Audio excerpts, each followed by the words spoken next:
All right. Hello, everybody, and welcome to the Checkdown on FTSN, where Russ, myself, Dave Stager break down all the latest news and rumors of the NFL throughout the week and the following weeks and going into the offseason.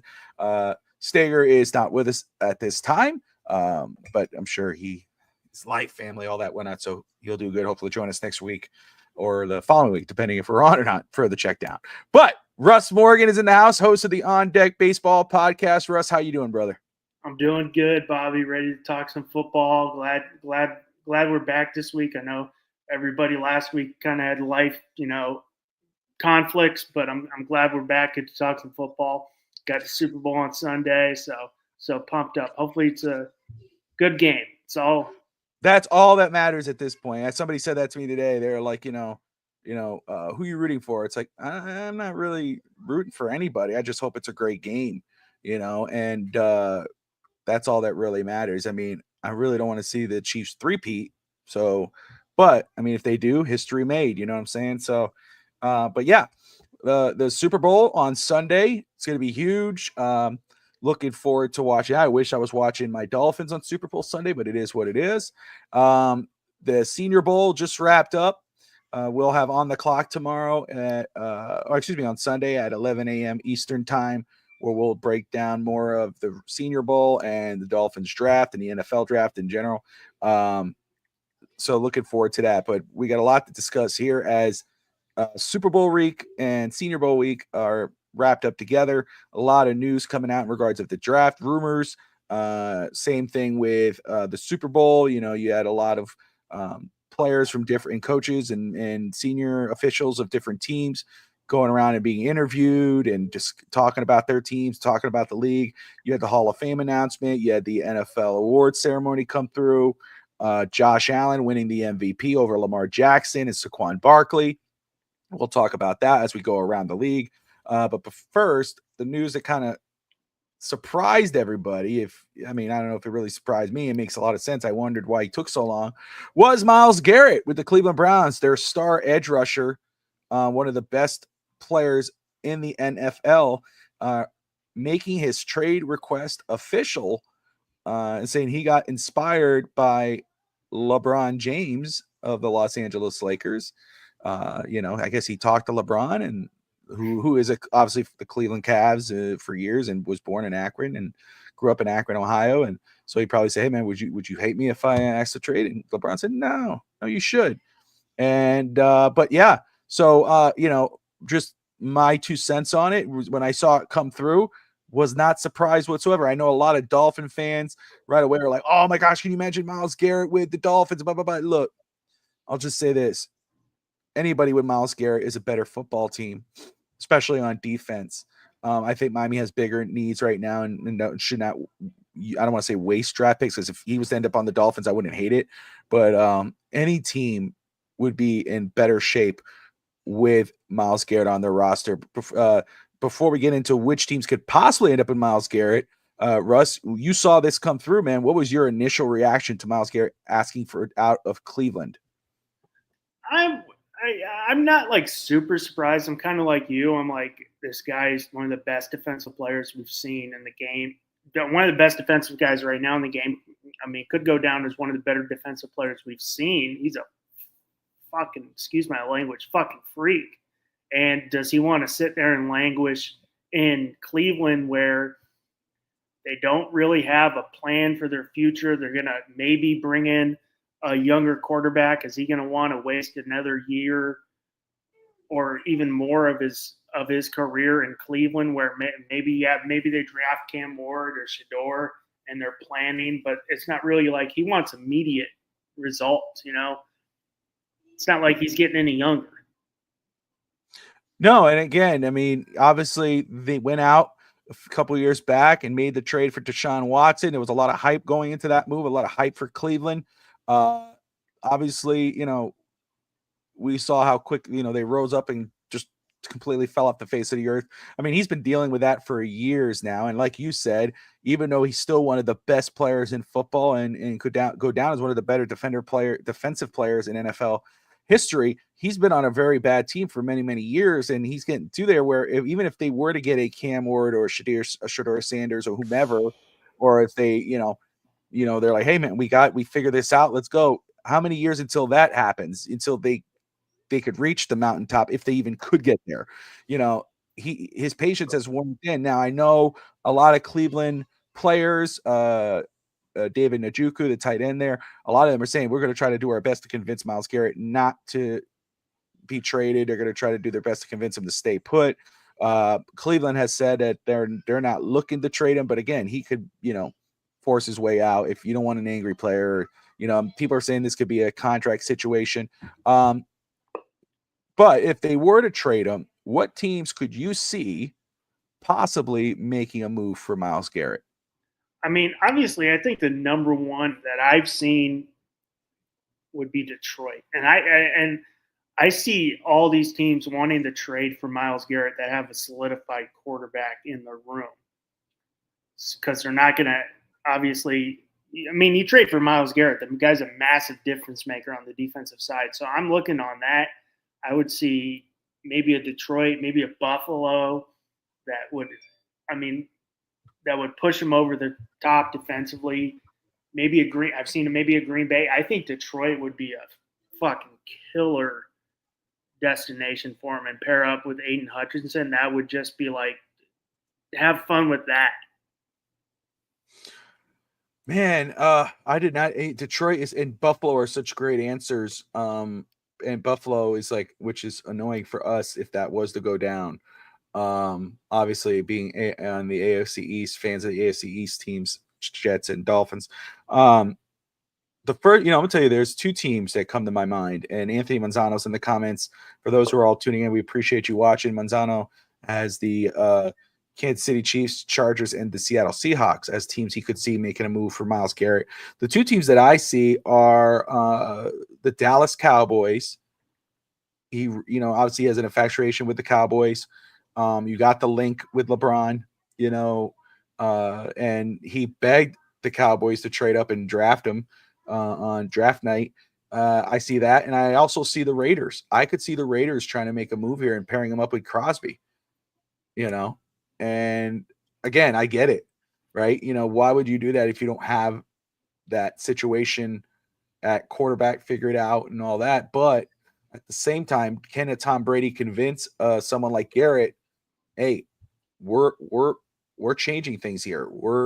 This is not going to be the same old Raiders team. And so those are the two teams that automatically came to my mind when I saw this request come through. And we'll continue to await what goes down. I'll tell you what, if the NFL follows the NBA in any situation like the way this trade deadline went with the NBA, it's gonna be an interesting offseason for NFL in regards of who gets moved. Does Tyreek Hill get moved? Does Garrett get traded? It's gonna be very interesting. Yeah, I want to ask you. You don't see a lot of like super and like the NBA does. You don't see a lot of movement like that. And I think with Garrett, depending what the offers are, will they want to do it before the draft so they can get some capital? Especially, I mean, for them, I definitely want to get a 2026, because if you're not sold on Cam Ward or Shedeur, because then you'd have That's right. capital to move up for next year's class, which is going to be, as what they're predicting. Who knows what they're predicting? It's going to be loaded, and they're predicting Arch is going to be, even though he's only played a few games against some smaller teams. What they're predicting, Klubnik and Lenore Sellers, they're predicting it to be great. Who knows? That's just prediction. But that's what I think. I'm like, if you're not sold on Cam Ward or Shedeur, get yourself some extra capital for next year so you can move up. If they're saying as great as next year's class is going to be, like if you want a quarterback, then like even seeing all these rankings they put out, Arch, they're saying Arch and Sellers and Klubnik and Nussmeier from LSU would all be ahead of Cam Ward and Shedeur. Yeah, I mean, you bring up a great point. Manzano asks, "Does Cleveland get a ton of draft capital if they were to trade Garrett during the draft?" I don't know if it would be a ton. I think I think where, like Russ says, a team like Buffalo or Philly or Kansas City, a team that is already established, making or Detroit, it would probably be a late first and then another like maybe a second round pick. That's what I see. I don't see something like where it's like, oh, a first, a second, another first, But second, third. I mean, I don't see something like that. if we're looking at the Tyreek deal was what? Was it a couple firsts? It wasn't. Uh, it wasn't a lot. It wasn't. I mean, because I know the Jets offered for Hill, and it was very similar, but it wasn't like I think he's going to get more than Tyreek does just because of his age and what he brings to the team, and he's a little less, locker room dramatic. True that. He's one of those role like a player you want in your locker room, a player you want representing your football team off and on the field. That's what Myles Garrett is. And you know what he can bring you on the field. He's that damn good. He's a great player. Any team will be lucky to have him, but also off the field as well. Georgette in the house. Great to see you, Georgette. She's an Eagles fan in Philly. We know who she's going for on Sunday. Moving on, we got the Reese's Senior Bowl just wrapped up. That was a lot of fun to be following and tuning in. A lot of players did themselves a lot of favors during the Senior Bowl. Let's see, obviously Jack Beck, the situation that happened with him out of TCU, obviously his brother passing away, and for him to come in and perform the way he did, and that just tells you the type of player he is, the person he is, to the type of pressure he could handle to come in and perform the way he did. He did himself some big favors. Talking about Miami, you had Elijah Arroyo, the tight end out of Miami, who was one of Cam Ward's favorite targets. I mean, he really showed out for the Senior Bowl. Not a surprise he showed out. He played about 8 years of college football and 27 or something like that. No, I mean it's true, but at the same time though too, it's like we know a lot of guys who you would think, hey, this guy's gonna have himself a good Senior Bowl, this guy's gonna have a good offseason, and he just totally wets the bed and goes on draft or falls in the draft. This guy, he could be one of those I think obviously you look at him. I mean, I love all sports. I'm a college football nut. I've gone recently more. I love college football more than the NFL now, especially because the Jets suck for the last since 2015. Who's your college team? I follow Notre Dame, Arizona. Okay, dude, I'm a. At the end of the day, I love SEC football. That's about it. Like it's more like college basketball. That's where my brother went, and I went to. So I followed them for sports, but football they're not. They've had like one good year, so I love SEC football, dude. It's the best conference there is, and as you can see, if you watch Touchdown in Paradise, I argue with those guys all day about that. And I will always Southern biased. I'm like, it is always better. Look who they play. I don't care if they've lost 3 games. If you got like 7 games against teams that have like a top 15th ranked strength of schedule, I'm like, go put Notre Dame in Georgia's schedule. Go look at Florida's schedule next year. Go look at South Carolina's schedule. They got like 6 teams in the top 25. Like, it's insane. People are predicting University of Florida could be a college football playoff team, and they got like Tennessee, Alabama, Georgia, Ole Miss, LSU. It's like Ohio State would have lost 2 of those games easily. Yeah, it's something else. Who at the Senior Bowl, or if you were paying attention, I know obviously, and just shout out, you talk about Touchdown in Paradise. That is our college football show here on FTSN, where Russ is one of the co-hosts there. But which one of the players at the Senior Bowl that you saw kind of do themselves any favors that you were like, let's say not that they didn't surprise you, like you expected it, and then maybe one that did surprise you? I expected Jackson Dart to play good, and he did. I know that guy can just fling it, and he did it at Ole Miss too. So I'm gonna go. I did not watch much. I was not in tune because the Jets probably take an offensive lineman. So I'm like, Not in, but yeah, I would say Jackson Dart. I really like that guy. Oh, what's that guy from Arkansas, the edge rusher? I think he has alopecia. That's a terrible, but that's how I. Yeah. Let's see. I don't know. I might not have even been there, but I mean, Landon Jackson. yeah, I like that guy. Landon Jackson, probably. I think Arkansas. Yeah, Well, but but I mean, Mike Green. I wasn't Mike Green surprised did that himself a lot of favors. He looked really good. Zabal did really good. Who's the North Dakota State offensive tackle?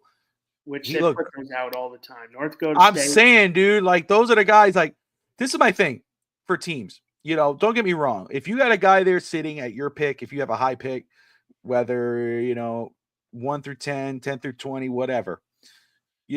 Obviously, if it's a can't miss prospect in regards of offensive linemen, do it. Okay. But don't force yourself to do it just because you have a need there. There's guys like that are sitting there, a small school that you get in the second, the third, the fourth round, who could be just as good. But yeah, Just be smart.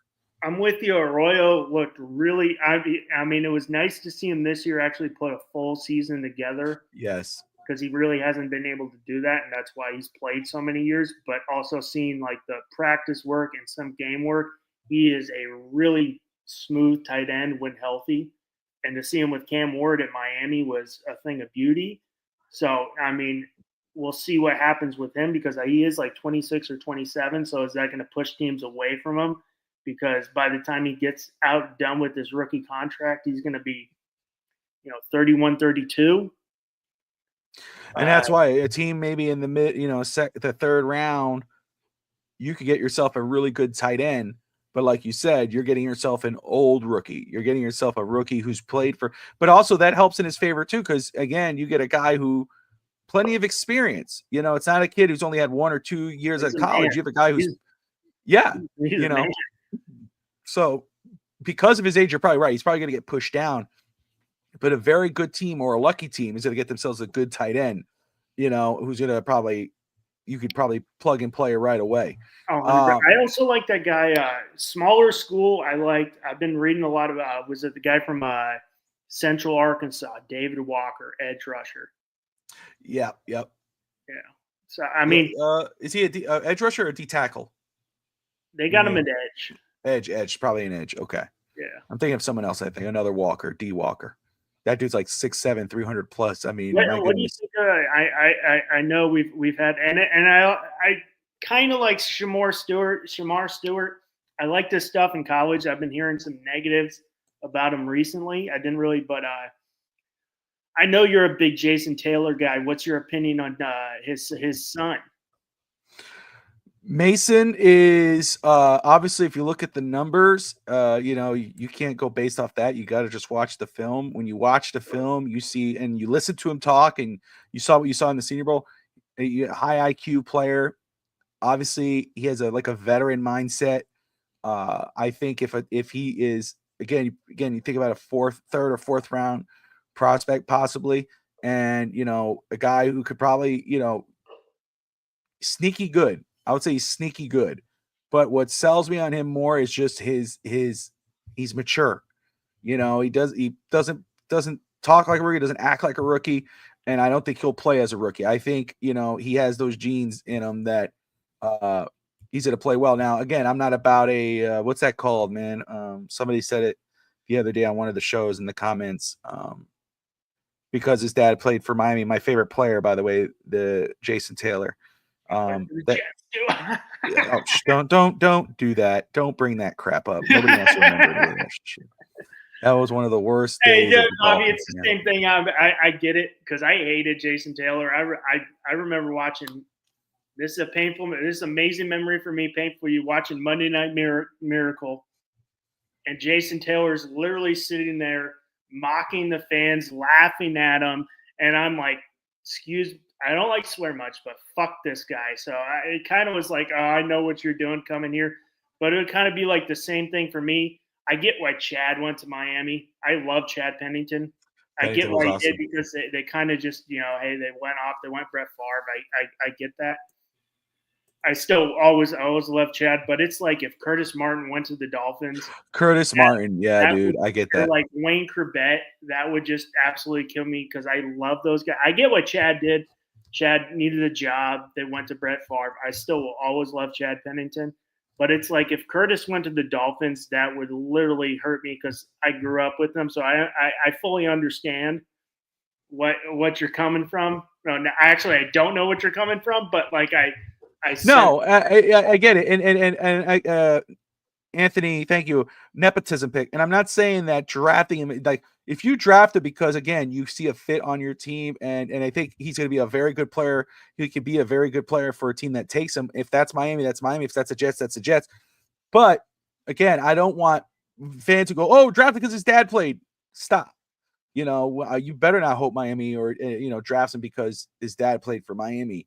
Don't do that. Get a guy who could help you win right away. And again, I think he could be a contributor on any offense. So I do like him. I'm very intrigued by another player that could be considered a nepotism pick, but Aronde Gadsden. He was a receiver. Aronde Gadsden plays for Syracuse. He's a receiving tight end, 6'5", 2 something. His dad played for the Dolphins. As a receiver, he was Odell before Odell, in my opinion. He used to catch one hand. He used to catch beautiful footballs.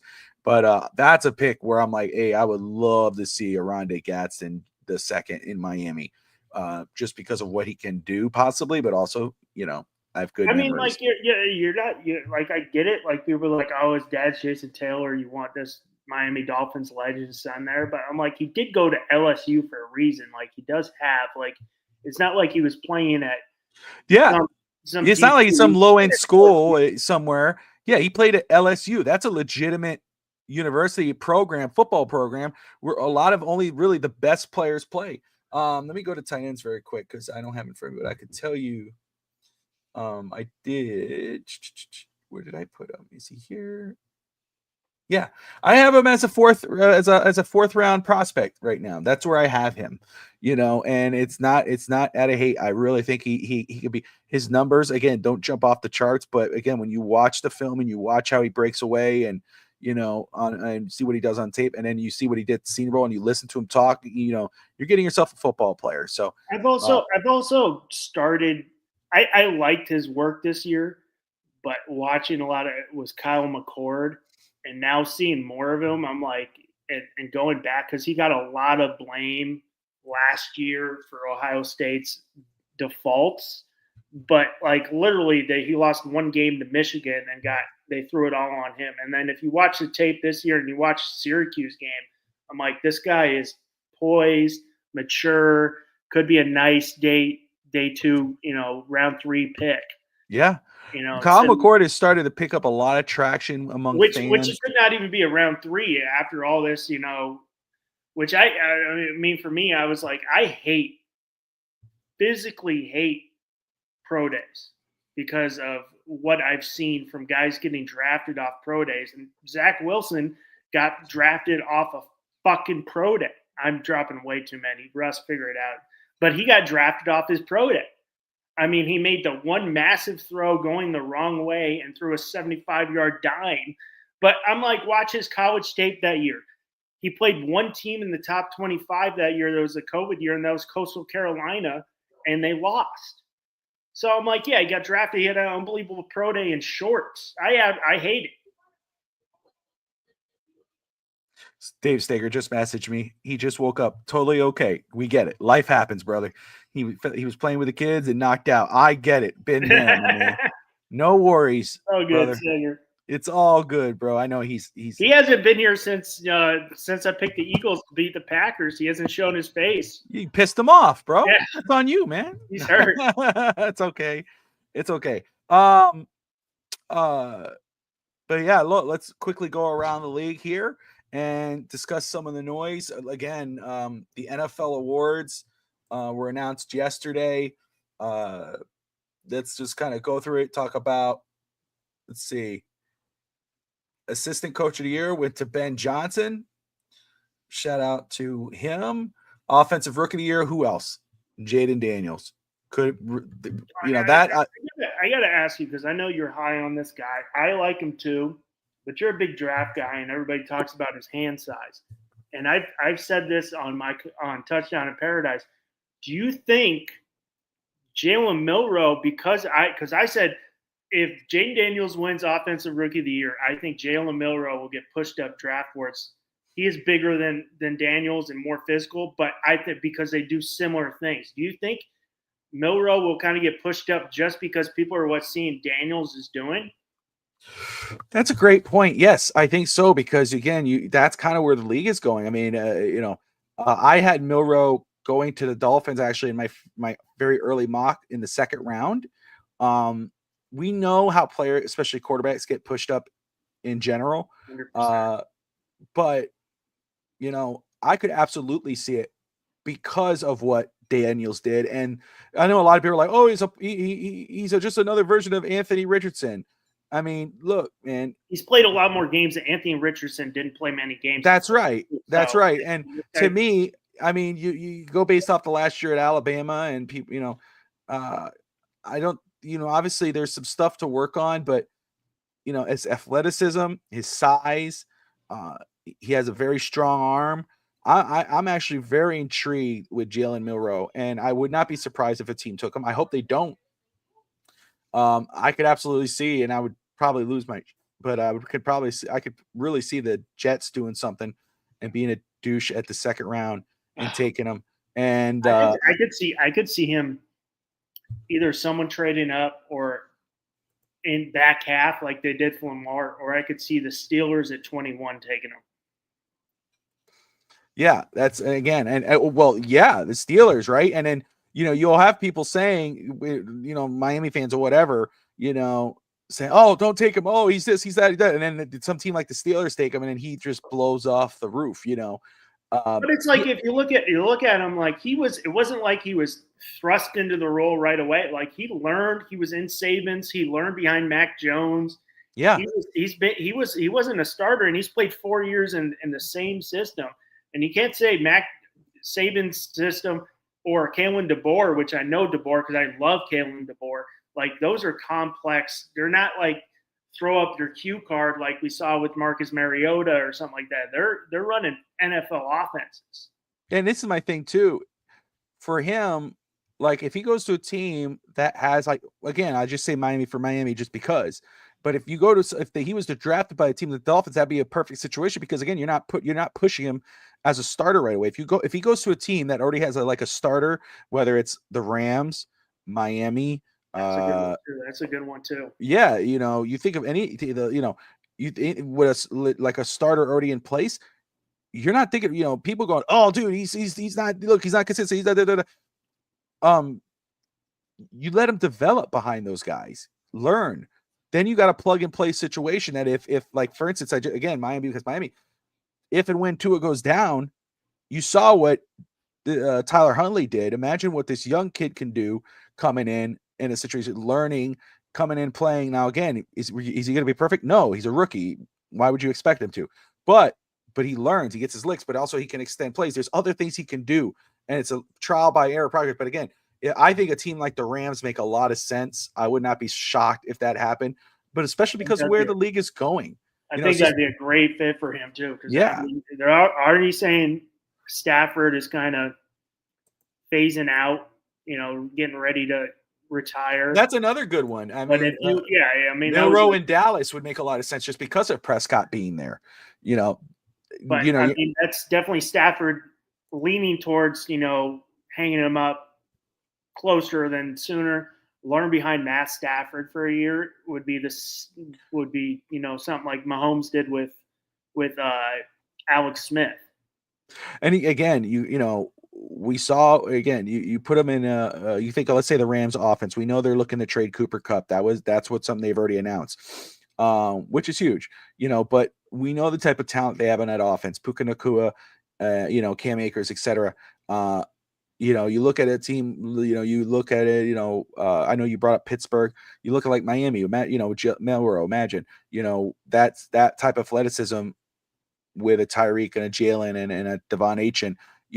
That's going to help a young quarterback, no matter who the quarterback is. You look at the Rams, especially offensive-minded coach, a Super Bowl winning coach, somebody who knows how to build up quarterback in McVay.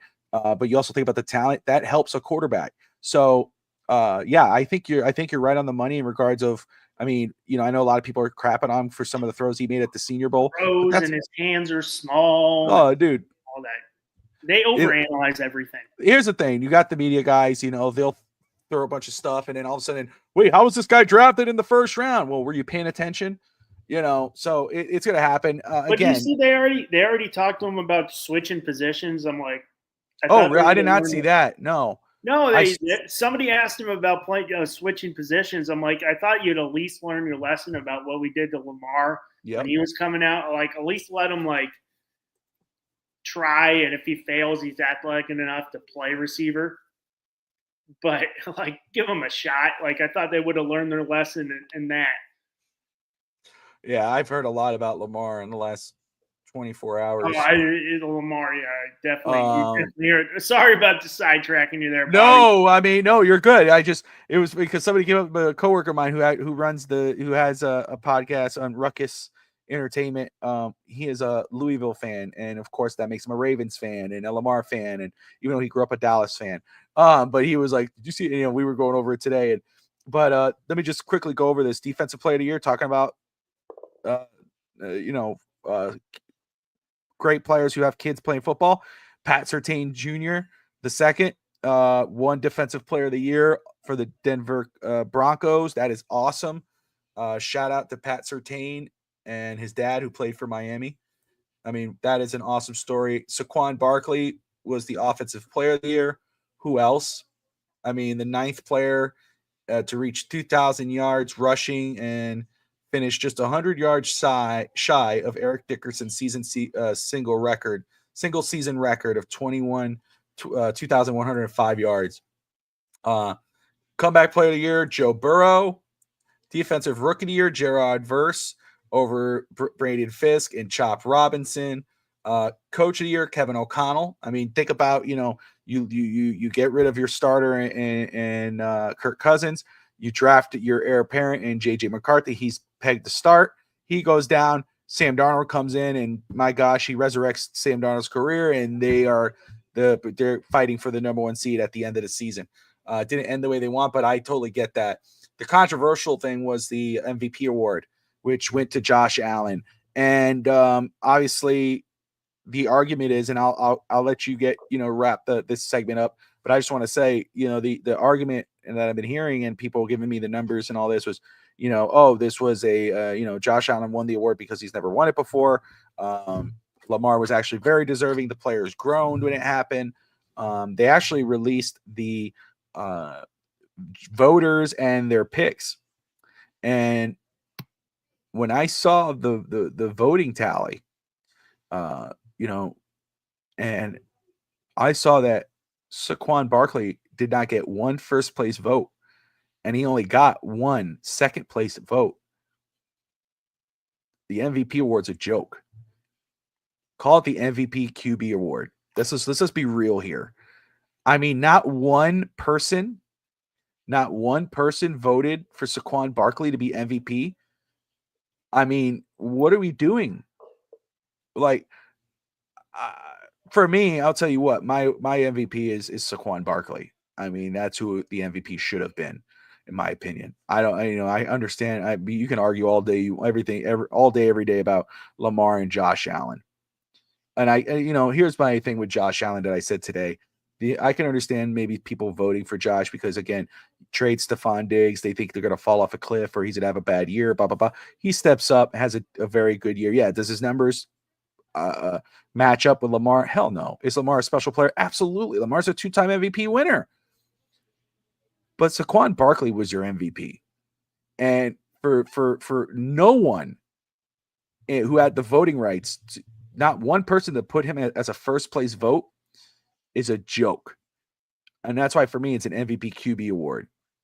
I just think it's a joke. So I'm not going to get into the argument about Josh Allen and Lamar Jackson because, again, my MVP is Saquon Barkley. And I think everyone if you're not willing to consider other positions as MVP, because it's not a QB award, it's a player award. If you're not willing, you should not have a vote. You should consider a lot more positions, whether it's offense, defense, whatever. Saquon was the MVP. That's my point. But anyway, do you agree on that, or do you think are you somebody? Do you agree with Josh Allen being the MVP, or would you have seen Lamar Jackson? I agree, and I think if there was a year not to pick a quarterback, it would have been this year. Yep, It would have 100%. been because we're seeing what all these running, we're seeing what Saquon did, and talk about like a guy who should not saying Josh Allen's not this, but a guy the NFL should lift up as a guy of the face of the league because he's not about himself. He even when he's like, hey, you need this many more yards to get this, he's like, no, let the other guys eat. Like I won't let them go. Like I don't need it. He knows he goes at the end of the day, he's like, I could go for the record. No, I want Super Bowls. So I think if there's a year to pick a running back or another position, it was this year. We see what Saquon did with the Eagles. You saw what Henry did with the Ravens. You saw what Josh Jacobs did with the Packers. I mean, I think if there's any year to do it, it was this year. And if we're really getting down to it, I think Josh Allen deserving. Don't everybody's like, oh, it's not Lamar had better numbers. What he did with his team, which was a lot less than what Lamar Jackson had. He lost his top receiver. He didn't, his running back is second year in the league, unproven. His completion percentage was way up. This was like the least interceptions he's had in his career. He's very deserving, but it was Saquon for me. But literally, you could have gave it to Joe Burrow. Joe Burrow had the best stats out of all of those guys, but no, we don't. You could have gave it to Jamar Chase, who got the Triple Crown. Right there. There's another one. That's another one. So I'm like, but if there was a year to give it to a running back, it was this year. And I'm sorry, you got to put the playoffs into it because, like, I see this. I know it's MVP regular season, but, like, I don't want my MVP to be some guy who's not competing, which I know Josh Allen in Buffalo was. But I'm like, look what – if you take Saquon Barkley off the Eagles, what is that team? They're not beating Green Bay. They're definitely not beating the Rams. Take him. Look what he's single-handedly carrying the Eagles to the Super Bowl. So, I mean, but Josh Allen's deserving, very deserving. I think what he did with this team with the lack of trading Diggs and not having a single Pro Bowler on offense, I mean, and you look at Lamar, he's got Henry, he's got Andrews, he's got Rice. His offensive line is stacked. I mean, I think if we're going off that, but I'm with you. I mean, like, it's not just quarterbacks. Saquon had one of the best years we've seen in a long time. So you bring up a great point, and it's so true. I mean, very quick, this. I know Anthony brought up the Heisman and MVP usually is QB awards, but Heisman went to Travis Hunter this year. And that to me is awesome. Just because not that I would have loved to see Cam Ward, obviously, and he could be because look what he did for the Hurricanes and look what he did when he transferred to the Hurricanes. He should be in that conversation. But Travis Hunter, what he was able to do and what he did in his position in two different positions, he deserves it. But I agree 1000% with you, Russ. If any year was the year to do it, this was the year. And it's not just about what he did and these unselfishness. I mean, the numbers he did, his story in general to being basically, cast aside in New York and given to us, signs with a state, with a division rival and has the type of year that he did. If you say like, oh, we're not going to extend him, running backs are after a certain age aren't worth that extension. They're not worth this. He was worth every single damn dime. And if they win the Super Bowl on Sunday, the Giants, they all should be fired. First of all, that's all I think with the Giants. I mean, like, even look at Saquon. He's like, you hear him. He's like, I got no ill will against the Giant. I'm like, the guy's just. No, he showed it all on the field, man. He did. And again, like you said, he's an A+ human being. I mean, he's a great representation of your team. Yeah, but I mean, my goodness, how many highlights did you see him do on that field? How much? And it's not just highlights. 76 that what they were saying in the Rams game. But I mean, what he goes for like 76 to 80 yards that was supposed to put, they're like, the game's over. Rams ended up coming back. But I'm like, or the watching the game right off the bat, just, busts out an 80-yard touchdown run. That's who he is, man. That's who he is. I get in your point. Sorry. With the Heisman thing, I was an Ashton Jeanty guy. And don't get me wrong. Travis, yeah, me too. He deserved it 100%. It wasn't like, oh, Travis Hunter's too. But if you take Travis Hunter off Colorado, they're still a good team. You take Ashton Genty off Boise State, there's Nobody's nobody talking that they about can. him. I mean, like, look what Penn State did.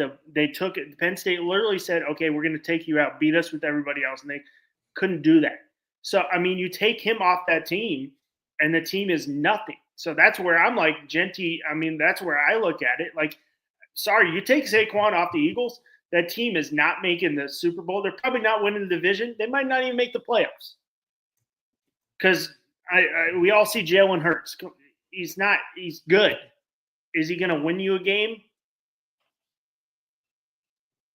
Hasn't yet. Not the Super Bowl, but he's going to have to.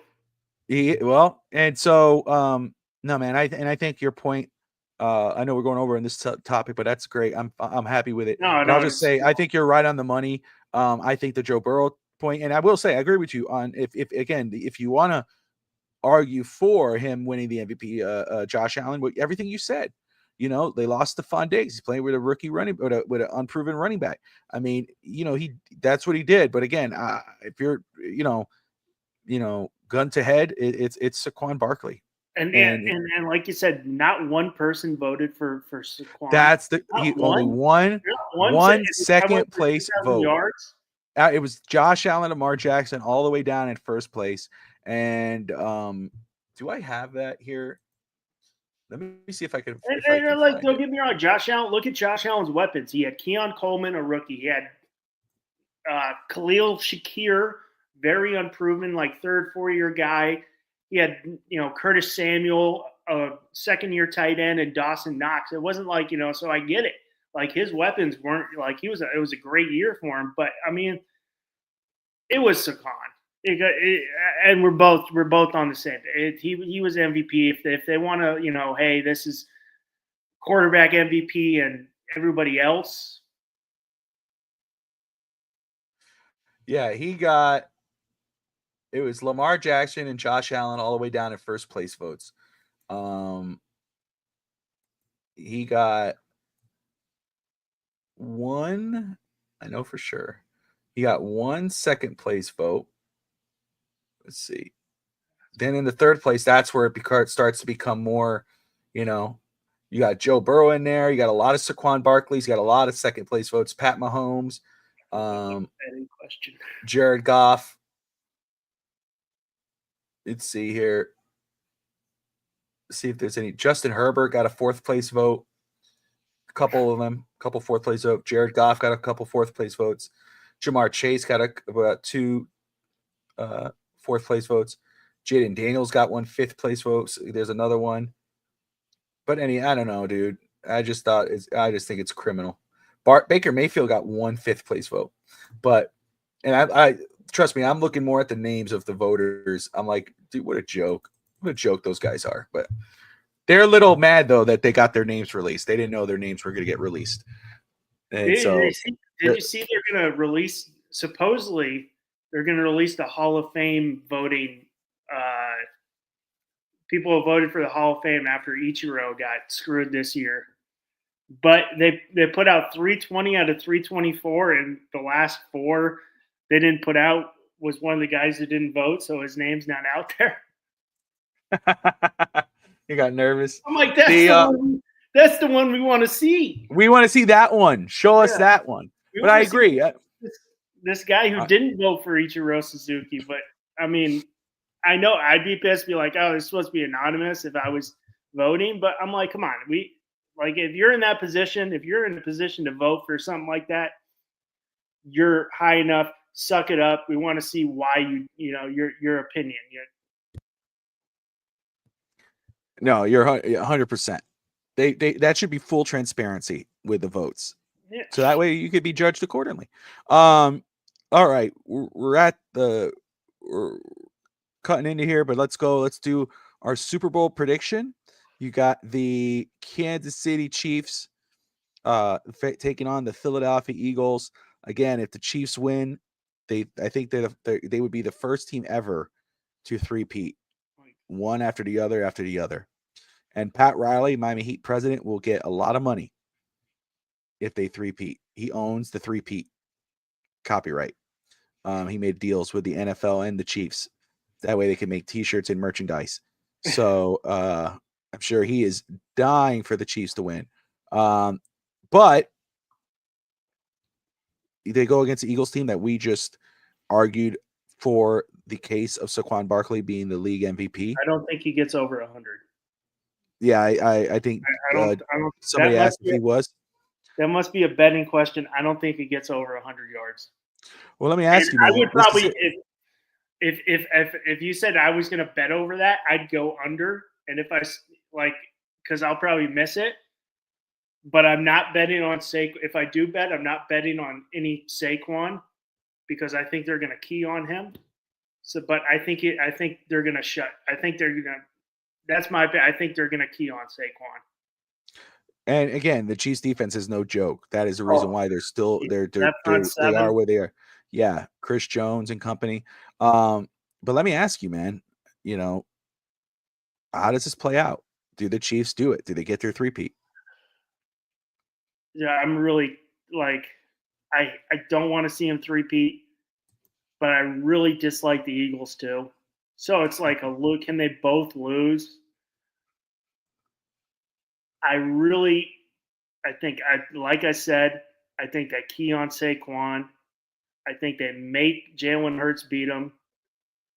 So it's going to come down to Jalen Hurts. I just don't. My thing is, you can throw away all the stuff people say about that. Pat Mahomes doesn't make mistakes, and Jalen Hurts makes mistakes. So I think at the end of the day, I'm not betting against the Chiefs. But on the other hand, if the Eagles do win, the only team in the AFC that can beat the Eagles is the New York Jets. Oh, jeez. 14-1 says you waited this whole time. Who's the one team that beat them, baby? The New York Jets. But I do think the Chiefs end up winning, and it pains me to say, but I just don't. That front seven's so nasty. I don't see Mahomes making a mistake. And every year, it's been like the last 2 years. They're like, they don't have the team to do it. They've lost Tyreek. They can't do it. Every year, we're saying the same thing last year. This team's not as good. I'm like, yeah, they've lost so much offensively. And they just prove you wrong. So I see it. Mahomes is he's flawless. And the whole, I just don't see him. Hurts makes mistakes. Mahomes doesn't. It's hard to take you seriously with a turd on your head, but hey, what? The last time you won a playoff game? Whatever, bro. Whatever, Sanchez. I think this is AFC Championship game. Who's the only three quarterbacks we've seen in the AFC Championship game since 2009? And that's Mahomes, Brady, and Mark fucking Sanchez, baby. At least you got some. You got there. It's pretty sad we're arguing over this. When's the last time we won a playoff game? I know. Not really looking good, but I'm having a good time. You got to have a good time. You know what, man? I see what Anthony's saying there. With his heart says this, his brain says that, and 4-2 in the playoffs. I'm gonna say, dude, the Chiefs have everything in their favor, right? I mean, whether people could be conspiracy theorists, say the officials and whatever, they always find a way to win. And that's because they're the Chiefs. I mean, again, Pat Mahomes, Andy Reid, Chris Jones. I mean, they are the champions for a reason, and they've been champions for a reason. They keep winning. And yeah, my head keeps telling me, I know what my heart says, but my head keeps saying, dude, it's the Chiefs, it's the Chiefs, it's the Chiefs, it's the Chiefs. But who should be the league MVP? Who's been the most impactful player this year on the field when he's on the field? And that's Saquon Barkley. And you brought up a great point. Jalen Hurts. Are they going to lean on Jalen Hurts? And if they do, God help them, right? I think this is Saquon Barkley every time, dude. Oh, what's it? 28 years old, 27, 28 years old. That's a year the running backs start to take a downturn. He hasn't. He's played his best football. He was that close to Eric Dickerson's record. Everybody's saying, like you said right now, which is absolutely true. They're going to zone in on Saquon. They're going to try to shut him down. Has anybody been really able to shut him down? What, think about the moment, what it would mean, not just for the Giants cutting him loose, letting him walk free, not giving him the deal, but to lose out on the MVP award, to do all that, to show up on Super Bowl Sunday and win the Super Bowl MVP by leading the Philadelphia Eagles to the Super Bowl championship. I am conflicted because I want to say the Chiefs, but I'm going to go with the Philadelphia Eagles. I think Saquon Barkley will lead him to a Super Bowl, and he'll be the Super Bowl MVP. Better than we both pick the Chiefs, and the Eagles will win. I know where you're going. I know really what you want to do. I know you picked the Chiefs. I know what you did. I just can't say it. Honestly, as much as I dislike the Eagles, I would be happy for Saquon all day because it's really hard not to root for that guy. Yeah. Hey, like I said, Miami's down to the fourth best coach in the AFC East. There it is. Hey, 4-2, baby. There it is, bro. Like I could rant on a show like talk about like these rookie quarterbacks. The year started going downhill for Sanchez. His two favorite targets were gone. And talking about like rookie quarterbacks, a lot of their top targets are tight ends. So what happens in 2011? Dustin Keller tears his ACL, who's his top target in 2009 and 2010. So like a lot of these younger quarterbacks, guys coming out of college, a lot of their favorite targets are tight ends. So, I mean, it started going downhill. We lost Braylon Edwards. We did it to ourselves bringing in Tim Tebow. But I will always be a fan of Mark Sanchez. And one play, we took us to AFC Championship back-to-back times, and I'm jacked up about Aaron Glenn out of my mind. But I know I got to bring it back because he is a first-year head coach. So a lot of those first-year – but I love Aaron Glenn, and it made me even more convicted to get Aaron Glenn when Bobby said, I don't want Aaron Glenn on the Jets. And I'm like, oh, it's coming from a Dolphins fan who said he'd hate that. I want Aaron Glenn on the Dolphins. I don't want to see him on the Jets because we have the same opinion. I hate the Dolphins with the passion. He hates the Jets with the passion. But when he said, I don't want Aaron Glenn on the Jets, I said, I want Aaron Glenn even more now. So that just sold it for me. I'm going to say 4-point game. Chiefs win by, let's go 3. I think it's going to be a close game. Score prediction, oh my goodness. It's 31-28, 31-27. I think it's going to be 25. Yeah, there you go. 28-25, that's where I'm going. You said 31-27? Around that area, yeah. I'm going to go with that. I think 3 or 4-point game. It's gonna be a close game, but it's gonna be a good game scoring wise. Even though I think the Chiefs defense is no joke, I think it's gonna be Eagles defense is no joke either. That's what I'm saying. That's why, right? You go, oh, their defense, and then all of a sudden it's the defense that kind of sits back, and you're like, what the hell are they doing? Until the final drive when that defense makes a stop. So the Georgia Eagles, that's what that defense. That's exactly what it is. Exactly what it is. But there goes my background. That means it's about wrapping up. Green screen. Anyway, but Russ, any final thoughts before we wrap it up, brother? No, good. Let's get a good Sunday. I was watching. I don't know if I like Bill Burr, right? And he goes, he's hilarious. He's hilarious. He's talking. He goes, if you're a real sports, you can have Aaron. You can have Aaron Rodgers go for it. No, we don't. We don't want that crap. Take him. Stop it. And his $40 million cap hit. Go for it. He's like, if you're a real sports fan, you don't watch it. You don't go to a Super Bowl party. And that's literally me. I watched every Super Bowl. I'll watch with my dad, my brother, and me. I don't go to any Super Bowl party because I don't want to hear I want to hear the game. I want to hear talking about commercials. Yep. I don't care about the halftime show. Nope. Like, strictly shut the hell up and let me watch the game. And I probably think you're the same way too, Bobby. I am. I don't care about the damn halftime show. I walk away during the halftime show. I don't want anything. I don't need to know anything about it.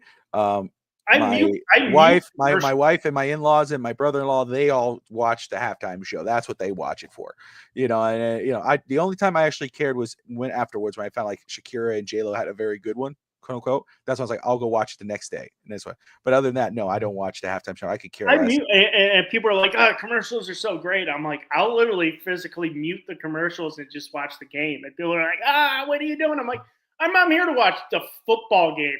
I'll watch the commercials. I'll pay attention to commercials after the game because now if a new movie like Jurassic World, that trailer came out already, but you got other new movies that are gonna pop out. That's when I'll be like, oh, okay, let me watch a YouTube video of it. But like, I'm not there to watch all that. I'm there to watch the game. That's all I care about. And the damn Super Bowl is way too long because of all that crap. So anyway, God. And the amount of money they spend on those, I mean, like, oh, dude. Like, I'll give it, like, back in the early 2000s, there were some actually good commercials. Like, these, I was like, oh, I remember these are actually good. Now it's like, God, you're paying millions of dollars for this crap. Yep. That's what it is, man. That's what it is. 30 seconds.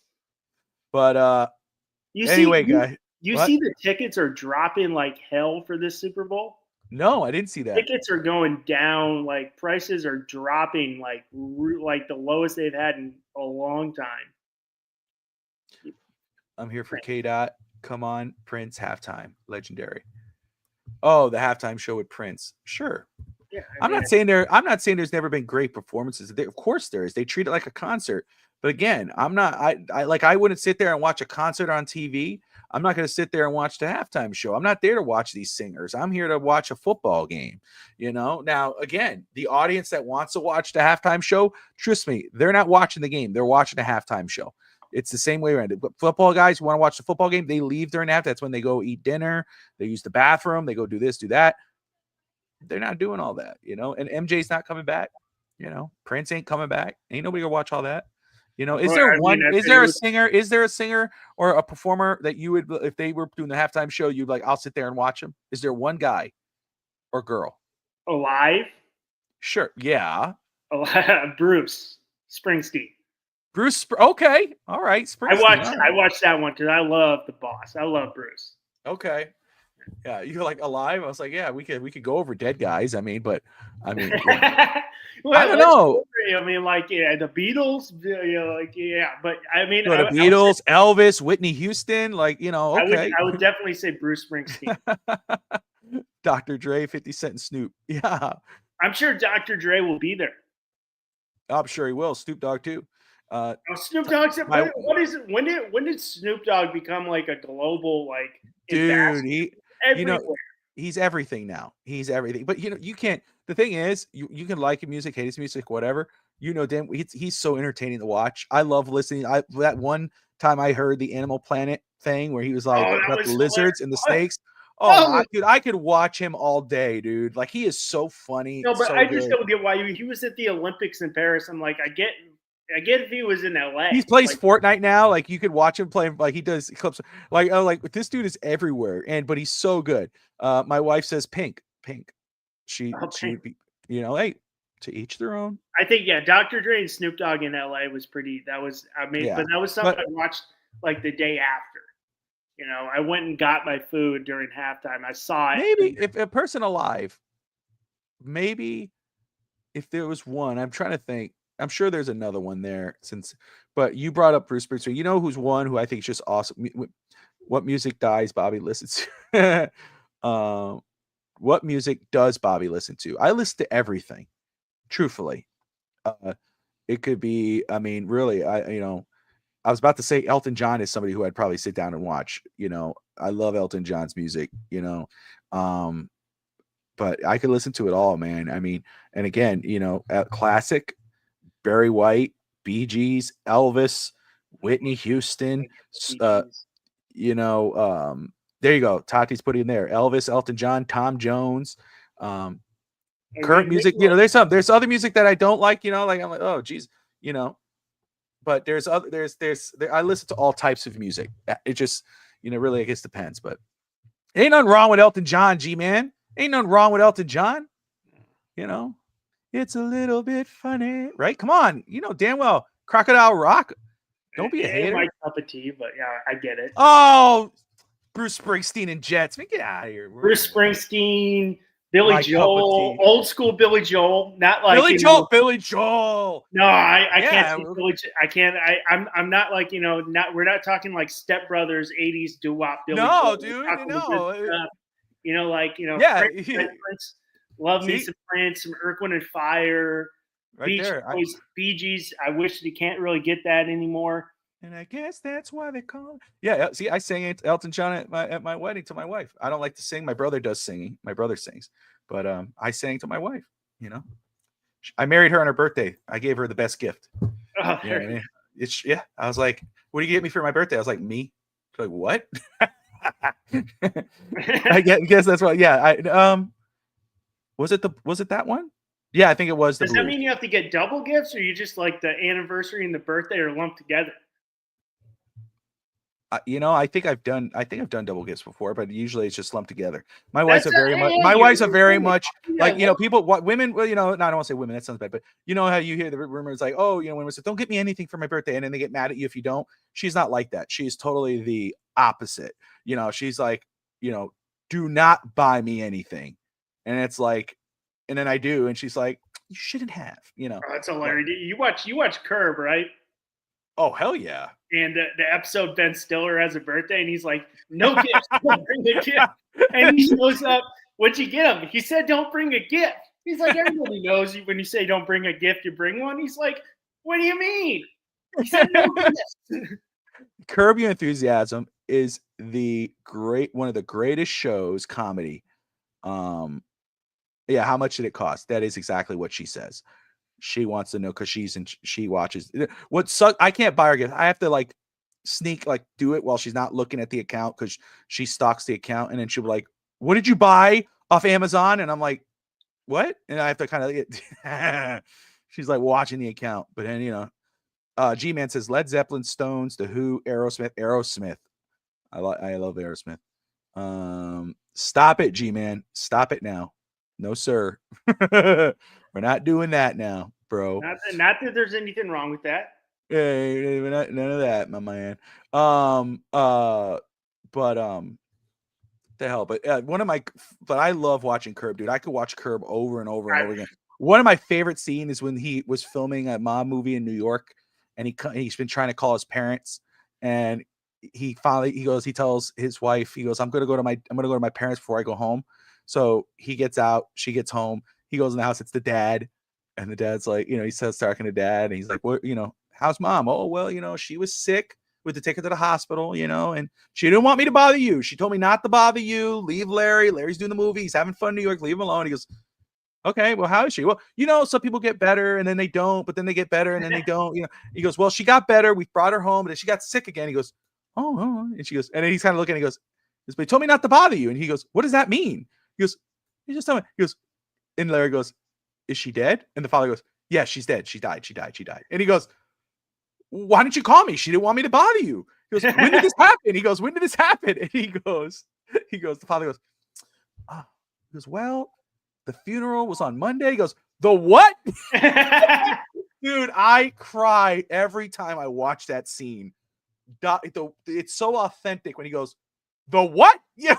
He goes, like the father goes, well, the funeral was on Monday. He goes, the funeral? It was like, I'm thinking of that. Like they go to like the headstone, and he's like, he put like it's like something David, and he didn't put anything else. He's like, it was $50 a letter. I couldn't put it, and he put like PASS. He's like misspelled it to save money on the headstone. He's so cheap. It's one of the greatest shows, dude. I loved when they came back. I hate that they ended it. I could watch it forever, man. It's kind of funny. My brother's old roommate, this guy, Jewish guy, and he talks about Susie, and he goes, "That's my mother. That is a typical Jewish woman right there." And I love Susie. Is just so, oh my god, it is. She's one of my favorite characters. He's like, that's my mother. Susie and Larry's relationship remind me a lot of my mom and my dad, who are divorced. Just the way they act together, it's hilarious. And I always wish that Susie was Larry's wife, ex-wife. I think that would have been great. Oh, you see that the episode? They're at like temple. He's like, "Is this your wife?" And Larry's like, "No." He's like, "What the fuck?" What? No, What the like, fuck? no. You know the scene where he tells her, "You need to go get checked." I don't know what it was, but she had Oh something. yeah, He goes, Lyme "You should disease. go get Lyme disease." Yes, and she goes and she does, and he goes, he's sitting on the. That's my father. And he goes, a little bit of a thank you would be nice. Yeah. She goes, "Thanks for what?" He goes, "I saved your life." She goes, "You didn't save shit, dude." I could talk about that forever. I could talk about that. Seinfeld, Curb, oh, Veep. Veep, Seinfeld. But Veep is just another one I could watch over and over and over Well, again. I love dude. Louis Louis Dreyfus. Dreyfus is unbelievable. Hilarious. Unbelievable. Yeah, dude. See, we got a whole other show right here.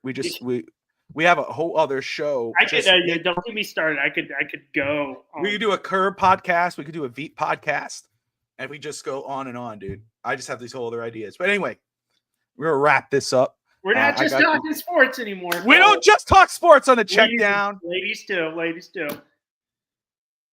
2.5 Men with Charlie Sheen. Before Charlie Sheen was killed off. Yeah, it started going. Yeah. After Charlie Sheen got written off, that was it. I was done with that one. I can't watch it. But anyway, we'll talk more about other shows. But King of Queens. Oh my gosh, dude. Oh man, that's amazing. Veep is one of my favorite shows. Yeah, Veep is awesome. I mean, her and her I'm forgetting what what's the guy's name? Her assistant. All of them are great.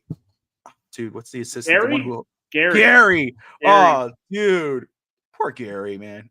Poor Gary. Would you become the first lady? Yeah, right. Yeah, remember that? Yeah. She goes, "I don't remember you." I'm like, "Oh, go, Gary, get her." But King of Queens, yes, that's me and Tati, 100%. That is us. Well, Leah Remedy is literally Kevin James hilarious. Leah Remedy is probably. Oh, that show is not what it is without Leah Remedy. And is hilarious. Kevin James, obviously, right? But Leah Remedy, her comedic timing, everything is just I love that type of humor. I just love that stuff. When she threw him down the stairs, he just kept that going. Like he just lived that up. Or when he gets her drunk just to make her happy. That's not me and Tati. I don't do that. That's why he gives me that drink later. That's why he's always got Appletinis when I come home. That's exactly what it is. All right, seriously, I smell the steak. We're gonna wrap this one up. We're having way too much fun. I understand that, don't you? I believe that there's a steak out there for me too. But anyway, guys, this has been awesome. I love the ending. The whole show was great, but the ending was perfect. Me and Russ could talk about this all night, I'm pretty sure, because now that I know all the shows he loves as I love, so we're great. But anyway, appreciate you all for tuning in. Thank you so much. Enjoy the Super Bowl. I will see you all tomorrow. We all ate by Bobby. Yeah, you see? Bastards. But anyway, appreciate you all. Like and subscribe, and